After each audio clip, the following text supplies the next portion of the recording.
Ministry descending on Chennai over the next few days. So thank you very much. We truly appreciate your time. Ladies and gentlemen, here's a little bit of a backstory. I've been doing an annual interview with Mr. Rajaa in Davos, where he talks to me about the number of MOUs that the state of Tamil Nadu has inked there with global investors. He's always been very proud of the fact that they have, amongst other states in the country, the highest conversion rate. What's that number looking like today, Mr. Rajaa? Hi, Isha. It's good to be here. Always a pleasure to talk to you. And before we start, I want to correct a few things that the host got it wrong a bit, especially in auto. We don't want that number going out. We don't have 30% of auto components or 35% of auto components is what we said. We have something close to 42%. And what we have in EV is even bigger. We have 40% of the four-wheelers and 70% of all the two-wheelers that are sold in India, manufactured in Tamil Nadu. So we want to correct that fact, and we want to give right facts always. In Tamil Nadu, we give you absolute facts. We don't give you anything higher, definitely not lower. And that's exactly what we do in Tamil Nadu. That's exactly why you've seen such conversion rates, such high conversion rates. We are at 77% right now as we speak, and I'm sure I'm going to hit 80 very, very soon. And where does this all start? It all starts from just being straight with the public. We just sign MOUs which actually will transfer into investments and then to jobs. We just don't sign every MOU that comes our way. So it all stems from the fact that the Honorable Chief Minister through M.K. Stalin Avargal has given us the freedom, given us, as in the Department of Industries, the freedom to choose which MOU to sign and which one not to. Right? So all of these are facilitation MOU. Most of them are facilitation MOU. So it's not much of a binding thingy for both sides. But then the ones that we sign, ones that Tamil Nadu signs, we ensure that the conversion rate will be high, and the possibility of the conversion rate will be high. So, we don't sign every MOU that comes to us. We pick and choose.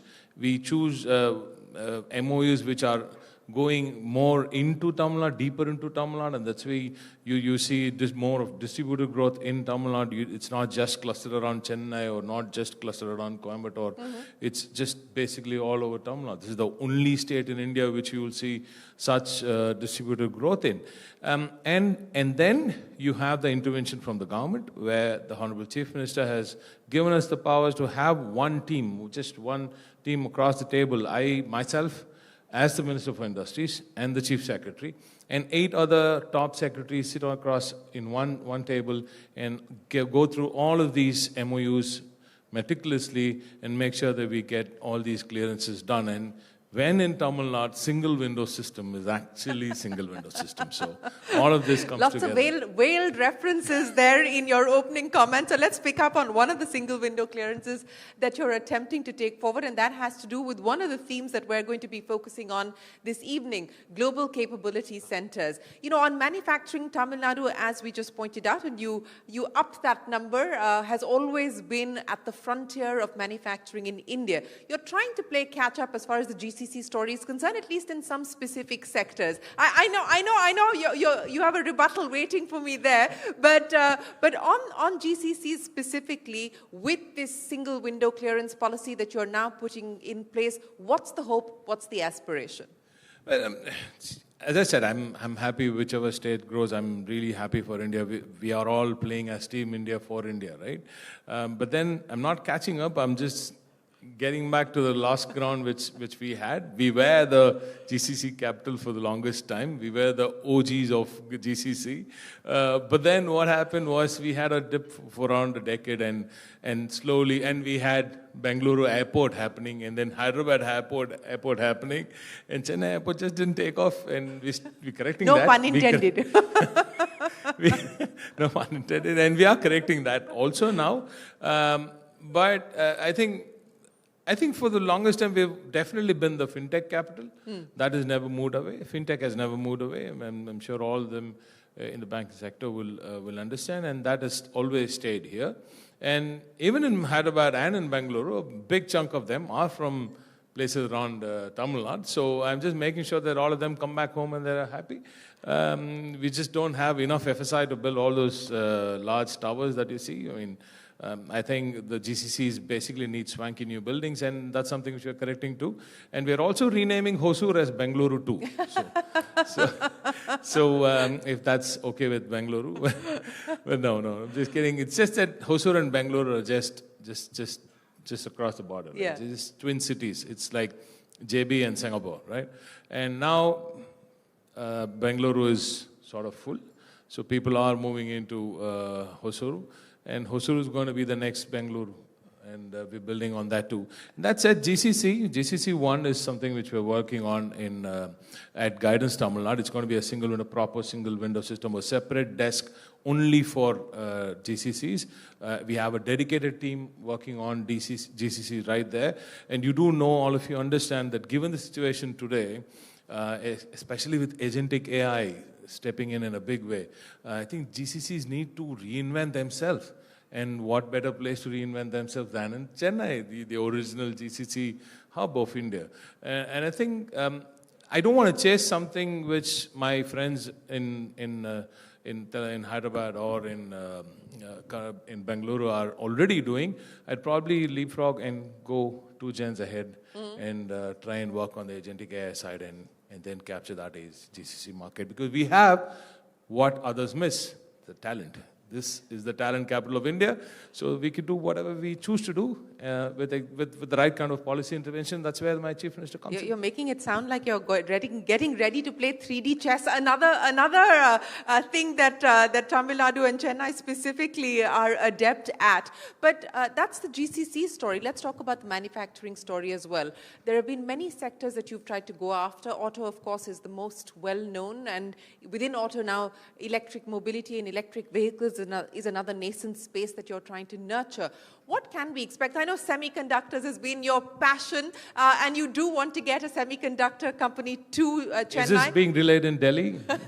It's being relayed across India, sir. It's being relayed across India. Just making sure Delhi's listening, sir. So your plans to develop the semiconductor side, are you still focused on getting a fab, or are you now looking more at development? No, fabs, I mean, I'll tell you why we are still working on fabs, even though I know that fabs don't give me jobs, not the number of jobs that I really would want to have.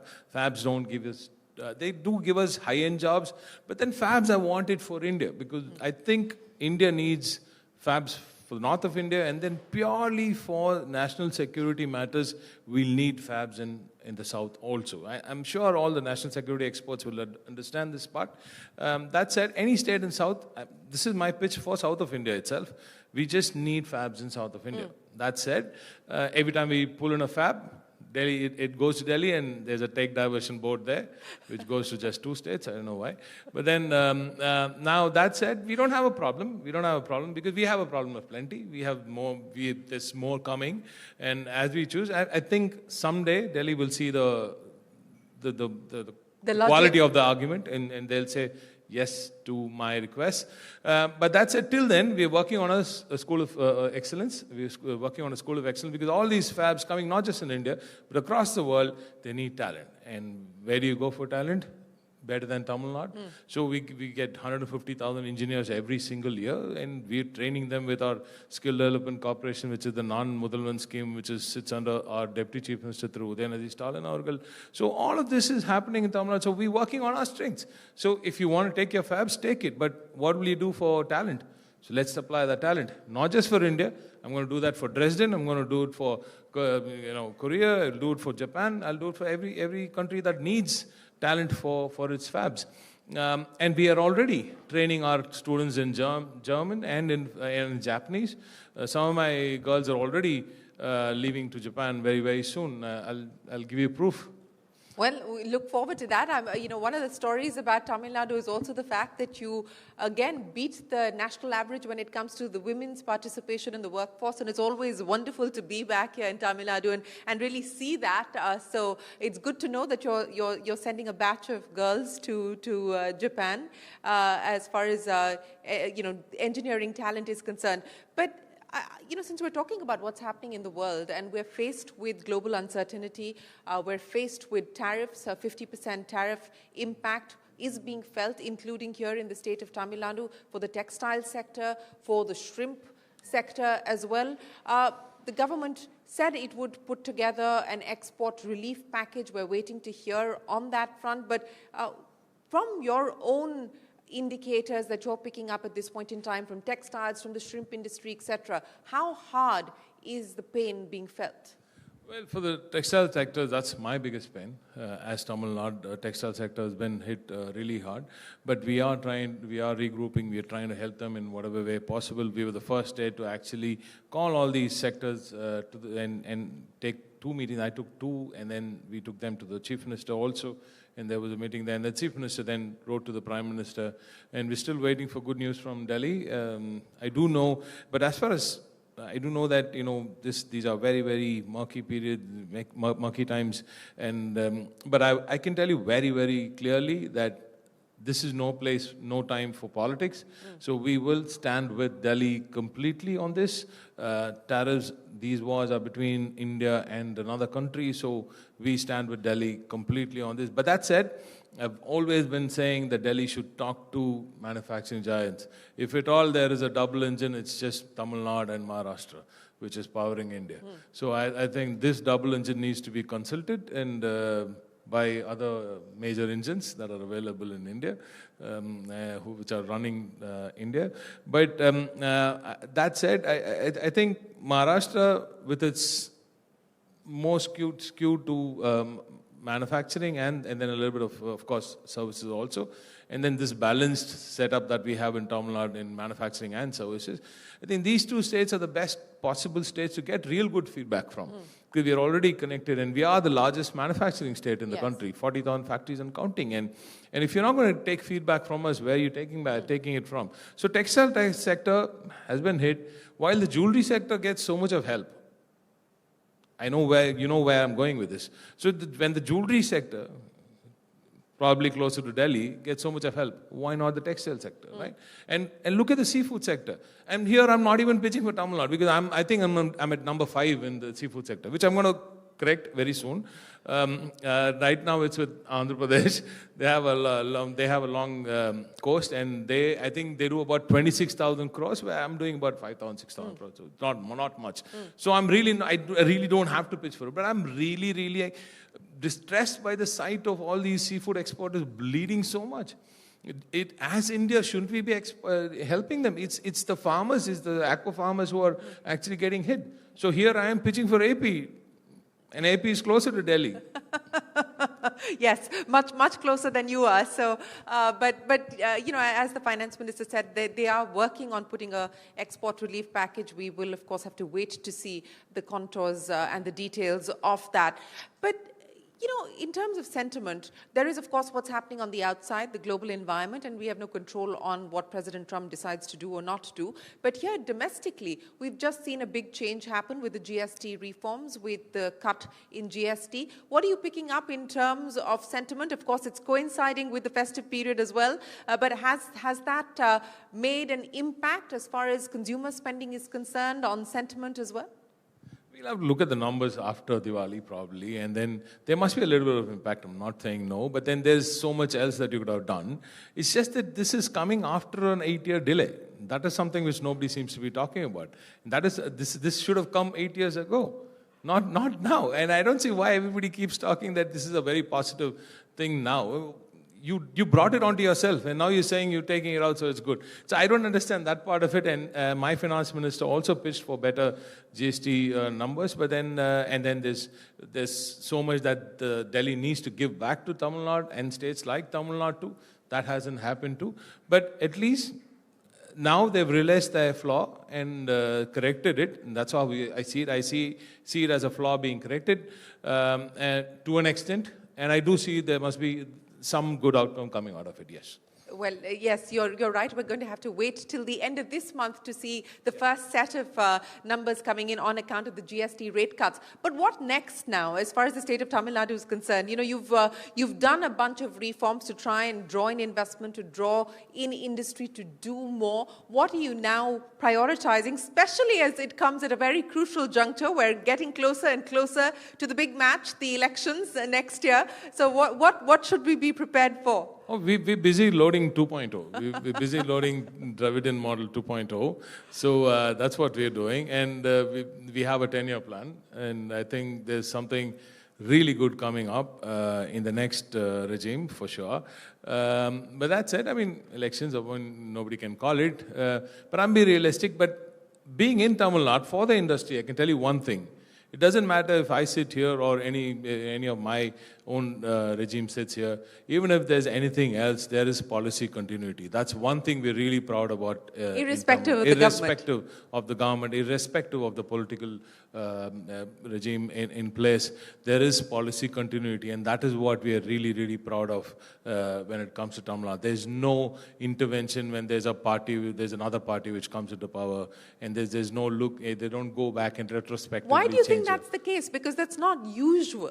But I think that's because again, then you'll have to go back to the 1920s when we started educating everybody in Tamil Nadu. And that is why you see there is a population which will actually question the political leadership. So I think basically empowering the population to question its political leadership is what has given us the biggest plus, right? So we know as people of the state, they know that every single leader, every single political party needs to answer very, very difficult questions if they go wrong. And I know that we all keep at the back of our mind what is good for the public. And every single day we work to get jobs for the people of Tamil Nadu, jobs for the educated masses of Tamil Nadu. So we're all working towards that. And we know that industry is key to provide good jobs. And that's why it is. So, so you said that you're loading 2.0. Yeah. You're loading 2.0. So in 2.1, let's look at the report card so far. What do you feel you've been able to do better than you expected? What are the hits as per you, and what are the misses that you would like to correct? So before that, I'll just tell you what I missed out. What am I doing henceforth in industry itself? Right now, it's shipbuilding. That's something which has come up very, very beautifully. Now we've signed with CSL and Mazagaon.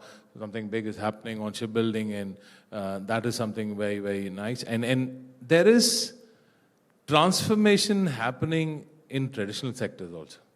That is what we are actually doing. So what have we done well in 1.0, in DM1, is take that transformation, make that transformation happen smoothly. For instance, in auto, we are as you said, the Detroit of Asia. But being just auto giants and then being good at electronics, we just didn't let it be at that. We made sure that we are also good at EV. Right, the marriage happened properly, and make sure that this expertise was gotten on board, and there was policy intervention, a timely policy intervention to give an AV policy push, and then we are now the number one in EVs. And look at textiles again.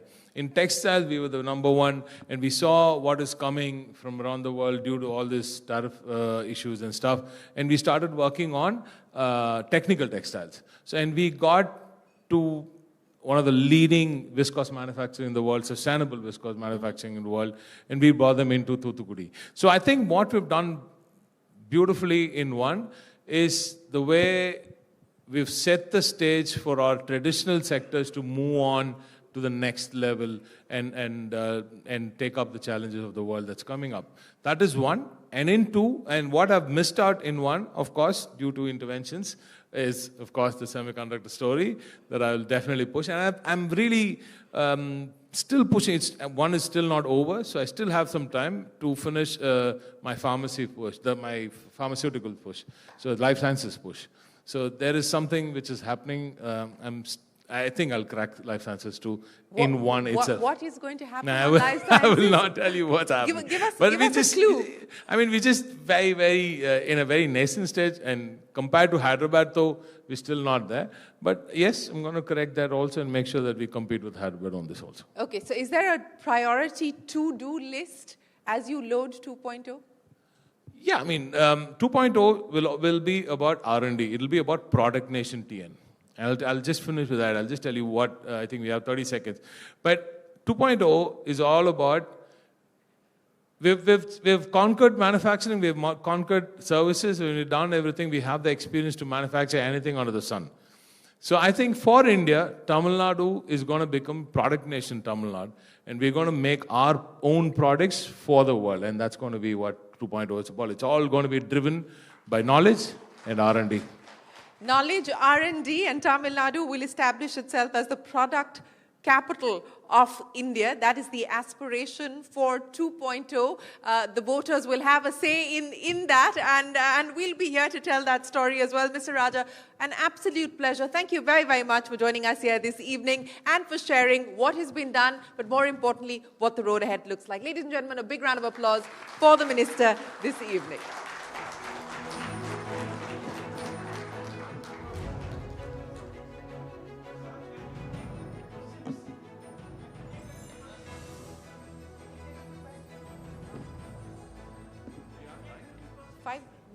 We can take one or two questions if the minister is okay. Okay. Yes, sir.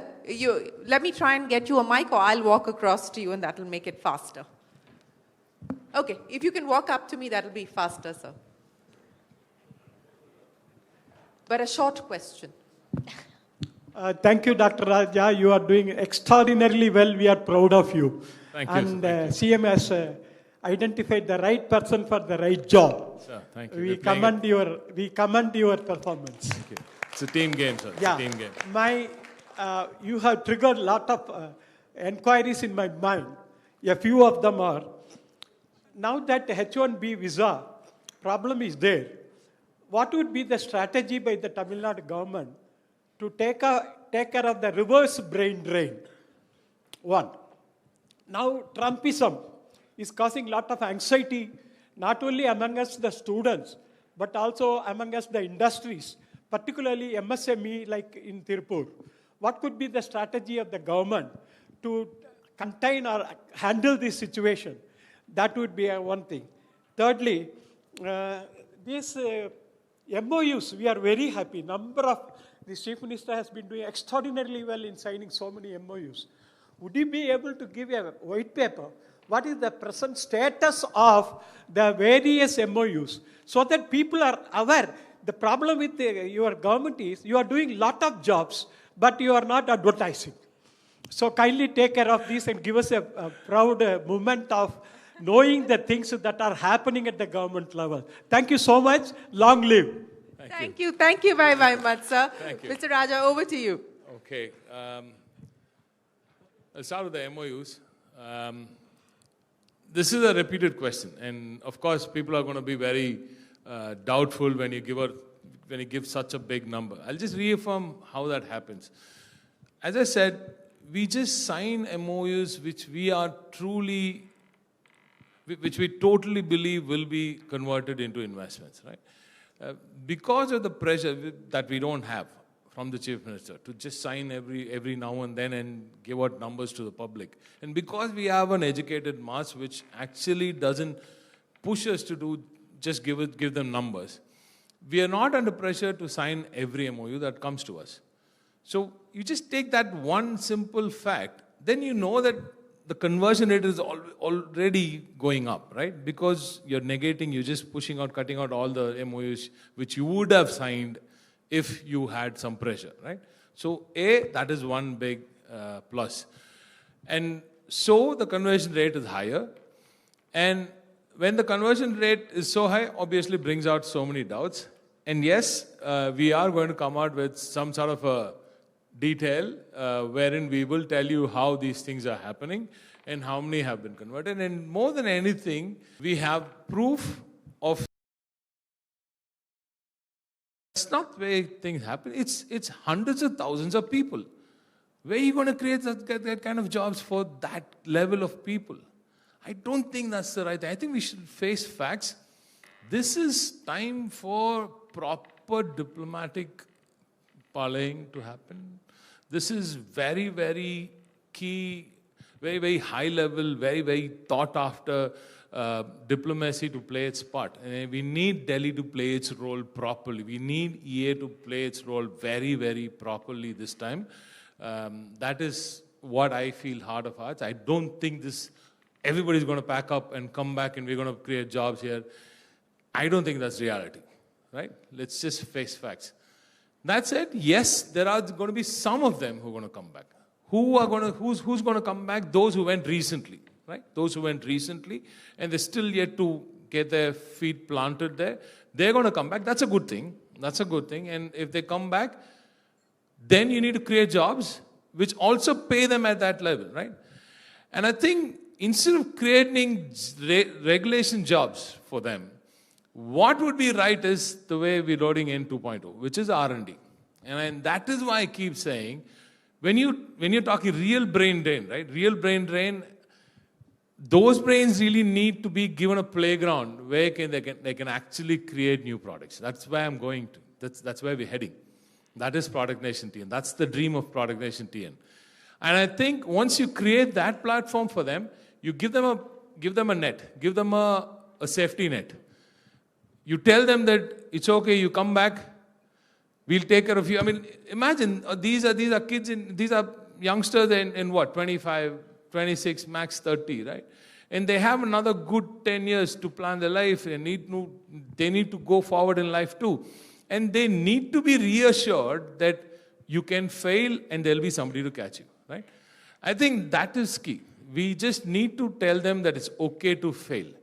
So don't think all these guys who are going to come back and they're going to build, they're going to have 100,000 startups in India and everything is going to go unicorn. No way that's going to happen. And let's not kid ourselves. And I think the only thing that you can make good use of them is in the R&D sector. Make sure you roll out a good R&D package. You're writing off what? 10, 12 lakh crores every year for a few people. Might as well write out a check for 100,000 crores for R&D itself over the next 5 years.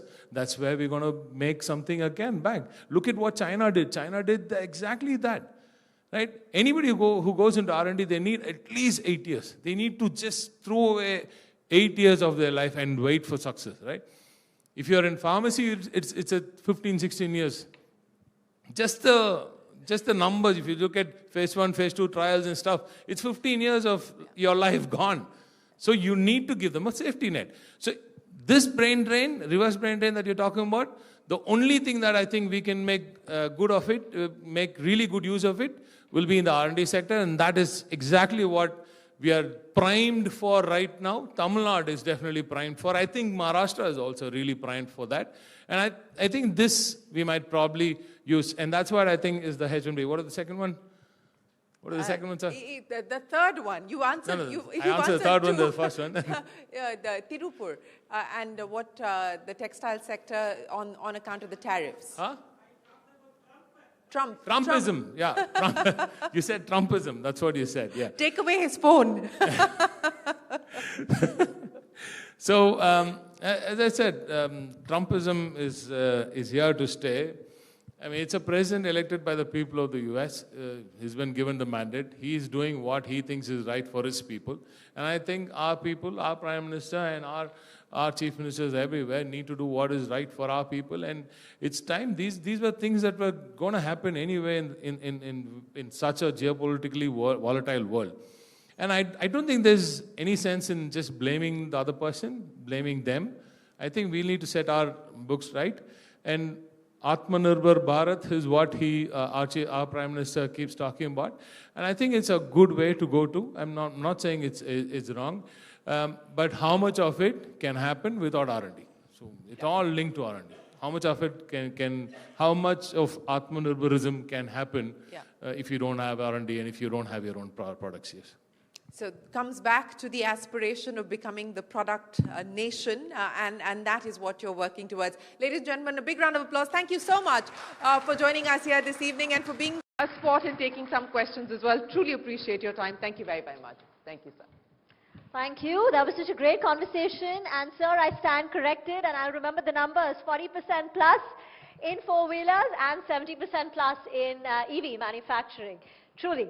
Chennai and Tamil Nadu has become a hub in terms of, automobile electronic manufacturing. But, I think, Shireen, all this talk about H1B visa and skilling and Tamil Nadu becoming the talent capital or being the talent capital of India sets us up for a very fascinating conversation which is going to come up right next, and that is on skills. So, in fact, to dive into this discussion, let me welcome Shireen back up on the stage.